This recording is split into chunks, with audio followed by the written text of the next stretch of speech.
Nag-text ang kamag-anak ni Mar Rojas, mga palangga, "Hi Miss Maharlika, si Lisa, anak ng katiwala sa Hacienda Luisita. Taga-silbi sa mga kamag-anak nila doon. Hindi sila inapi. Binigyan pa nga ng trabaho. Nanay niya ang naglalabas ng mga merienda." So mayordoma ang nanay niya. Dito ako, sabi niya, dito nga ako natawa, sabi niya, ng kamag-anak. Okay? Siya ang nagpipira-piraso ng biskwit para sa anak ng mga amo nila.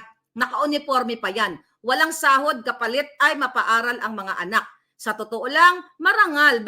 Marangal naman yung trabaho. Bakit gagawa-gawa siya ng kwento na milyonaryo sila? Wala silang mga bahay. Nakikitira lang sila. Huwag siyang mayabang. Walang masama na galing ka sa hirap. Pero yung magpanggap ka na milyonaryo ang kapatid mo. Ito may mga nagpapatotoo na ang nanay mo ay serbidora doon sa Hacienda Luisita. So, actually, sinabi ko na to na itong si Lisa ay napaaral lang siya ng kamag-anak niya. Walang masama kung pinaaral ka ng kamag-anak mo. Actually, kung nagpakatotoo siya, i-embrace mo pa yung pinagdaanan niya from servidora, ang kaniyang mga magulang, then nakatapos siya ng pag-aaral, di ba?